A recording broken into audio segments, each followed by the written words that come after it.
जी दोस्तों नमस्कार। हिंदी भाई केसी यूट्यूब चैनल पर आप सभी दोस्तों का इस सेशन में हार्दिक स्वागत, हार्दिक अभिनंदन है। दोस्तों आज के इस सेशन में हम राजस्थान भूगोल के वे प्रश्न जो 2 फरवरी 2025 को आयोजित RAS प्री एग्ज़ाम में पूछे गए, जो आगामी एग्ज़ाम के लिए इम्पोर्टेंट हो सकते हैं। तो देखते हैं दोस्तों इन प्रश्नों को जो आगामी एग्ज़ाम के लिए महत्वपूर्ण हो सकते हैं। तो देखिएगा दोस्तों, पहला प्रश्न देखिएगा, राजस्थान के किस जिले में खड़ीन जल संरक्षण की प्रचलित विधि है। तो खड़ीन जो है दोस्तों परंपरागत जल संरक्षण की विधि है, तो किस जिले में प्रचलित है दोस्तों? तो इसका आंसर हो जाएगा जैसलमेर। क्या हो जाएगा दोस्तों? जैसलमेर जिले में क्या है? जल संरक्षण की प्रचलित विधि है। नेक्स्ट क्वेश्चन देखिएगा दोस्तों, जयपुर, दौसा और अलवर जिलों में किस मृदा की प्रधानता है? मिट्टी बतानी है दोस्तों, और वो भी किस आधार पर बतानी है दोस्तों? वैज्ञानिक वर्गीकरण के अनुसार बतानी है दोस्तों। तो जयपुर, दौसा और अलवर जिलों में किस मृदा की प्रधानता है? तो वैज्ञानिक वर्गीकरण के अनुसार पूछा था दोस्तों, तो क्या जाएगा इसका आंसर? अल्फीसोल्स। क्या हो जाएगा दोस्तों? अल्फीसोल्स। अल्फीसोल्स मृदा की क्या है दोस्तों?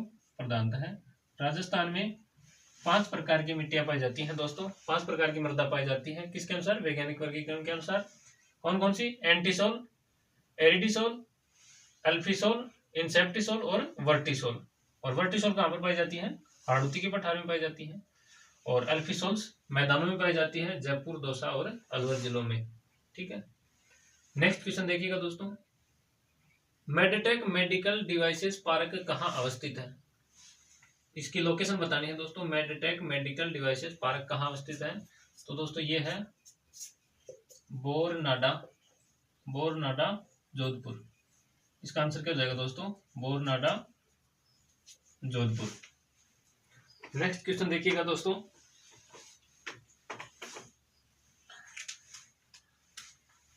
चौथा क्वेश्चन है, माउंट आबू और रणकपुर किस पर्यटक परिपथ में सम्मिलित है? यानी माउंट आबू और रणकपुर कहां पर है दोस्तों? ये सिरोही में है। और ये किस पर्यटक परिपथ में सम्मिलित है दोस्तों? तो ये है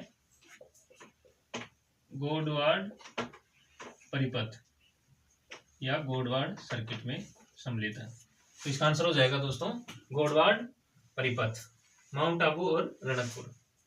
नेक्स्ट क्वेश्चन देखिएगा दोस्तों, राजस्थान में कुल साक्षरता दर जनगणना 2011 के अनुसार बताना है दोस्तों। जनगणना 2011 के अनुसार घटते हुए क्रम के आधार पर जिलों का सही क्रम बताना है। यानी किसके आधार पर? कुल साक्षरता दर के आधार पर बताना है, और वो भी घटते हुए क्रम में। पहले सबसे ज्यादा साक्षरता दर, फिर उससे कम, फिर उससे कम। तो सर्वाधिक साक्षरता दर दोस्तों किस जिले की है? कोटा। कोटा के बाद में किसकी है दोस्तों? जयपुर। ठीक है। जयपुर के बाद में किसकी है दोस्तों? झुंझुनू की। झुंझुनू। और झुंझुनू के बाद में किसकी है दोस्तों?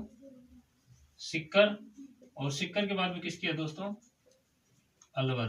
ये इस प्रकार से दोस्तों ये क्रम है, घटता हुआ क्रम है। किसके आधार पर? साक्षरता दर 2011 की जनगणना के अनुसार, कुल साक्षरता दर के हिसाब से। नेक्स्ट क्वेश्चन देखिएगा दोस्तों, प्रश्न है दोस्तों, सुमेलित नहीं है। क्या पूछा है दोस्तों? सुमेलित नहीं है। तो एक तरफ दोस्तों क्या दे रखे हैं? संरक्षित क्षेत्र दे रखे हैं, दूसरी तरफ उनका क्या दे रखा है? जिला दे रखा है। एक तरफ संरक्षित क्षेत्र है, दूसरी तरफ जिला है। ये हमें बताना है कौन सा सुमेलित नहीं है। तो दोस्तों हमीरगढ़ संरक्षित क्षेत्र कहाँ पर है? भीलवाड़ा में। ठीक है दोस्तों, ये सही है। हमीरगढ़ संरक्षित क्षेत्र कहाँ पर है? भीलवाड़ा में। ये 2023 के अनुसार पूछा था, 2023 के जिलों के अनुसार। रणखार कहाँ पर है दोस्तों? जालोर। रणखार संरक्षित क्षेत्र जालोर सही है दोस्तों। मनसा माता कहाँ पर है दोस्तों? झुंझुनू। तो मनसा माता संरक्षित क्षेत्र झुंझुनू, ये भी सही है। सोरसन कहाँ पर है दोस्तों? बूंदी में नहीं है। कहाँ पर है दोस्तों? सोरसन संरक्षित क्षेत्र कहाँ पर है? 12 में। ठीक है, तो बूंदी में नहीं है। तो ये इसका क्या हो जाएगा दोस्तों? सुमेलित नहीं है पूछा था, तो सोरसन बूंदी में नहीं, कहाँ पर है? 12 में। तो इसका right answer 4 number. Next question देखिएगा, सुमेलित कर सही उत्तर का चयन करना है दोस्तों। एक तरफ सूची फर्स्ट दे रखी है, दूसरी तरफ सूची सेकंड। एक तरफ दोस्तों क्या दे रखा है? जिला दे रखा है, और दूसरी तरफ दोस्तों क्या दे रखी है? नदी दे रखी है। एक तरफ जिला है दोस्तों, दूसरी तरफ नदी है, और इन जिलों का संबंध किससे बताना है? नदियों से बताना है। तो उदयपुर के संबंध में बताना है दोस्तों, कौन सी नदी आ जाएगी? उदयपुर के संबंध में आ जाएगी दोस्तों सोम तथा जाखम नदी। ठीक है, इसी प्रकार से बूंदी का संबंध दोस्तों किससे नदी से है? कुराल। ठीक है, बूंदी जिले का संबंध किससे है? कुराल नदी से। इसी प्रकार से भरतपुर का संबंध किससे है दोस्तों? गंभीरी तथा पार्वती नदी से। और अलवर का संबंध दोस्तों किससे है? साबी तथा रूपारेल नदी से। तो दोस्तों ए में क्या जाएगा? 3 नंबर, बी में क्या जाएगा? 4, सी में क्या जाएगा? 2 और डी में क्या जाएगा? 1 नंबर। इस प्रकार से ये आंसर हो जाएगा दोस्तों। नेक्स्ट क्वेश्चन देखिएगा दोस्तों, निम्न कथनों पर विचार कर सही उत्तर का क्या करना है दोस्तों? चयन करना है, सही उत्तर छांटना है दोस्तों। 4 ऑप्शन दिए हुए हैं। ए ऑप्शन में दोस्तों लूनी बेसिन और शेखावाटी प्रदेश बांगड़ के उप प्रदेश हैं। तो देखिएगा दोस्तों, लूनी बेसिन और शेखावाटी प्रदेश बांगड़ के दोस्तों क्या है? उप प्रदेश हैं। ठीक है, घग्गर का मैदान अधिकांशतः हनुमानगढ़ एवं गंगानगर जिलों में फैला है, क्योंकि दोस्तों घग्गर नदी है तो राजस्थान में हनुमानगढ़ एवं गंगानगर जिलों में प्रवाहित होती है और इसका अधिकांश मैदान कहाँ पर है? हनुमानगढ़ एवं गंगानगर जिलों में फैला है। ये बात भी सही है, ये बात भी सही है दोस्तों। नागौर उच्च भूमि में लवणीय झीलें यानी खारे पानी की झीलें क्या होती हैं? पाई जाती हैं, तथा आंतरिक जल प्रवाह है यानी आंतरिक जल प्रवाह की नदियां भी हैं। तो ये कथन भी दोस्तों क्या है? सत्य है, क्योंकि नागौर उच्च भूमि में क्या है? लवणीय यानी खारे पानी की झीलें हैं और आंतरिक जल प्रवाह भी है। चौथा ऑप्शन देखिएगा दोस्तों, अरावली श्रेणियां सभी प्रकार के खनिजों में समृद्ध है। तो अरावली श्रेणियां सभी प्रकार के खनिजों में दोस्तों समृद्ध नहीं है।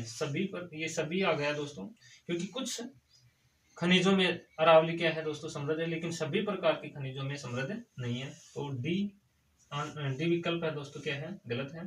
तो कथन ए, बी और सी क्या है? सही है। सही पूछा था दोस्तों, सही उत्तर का चयन करना है।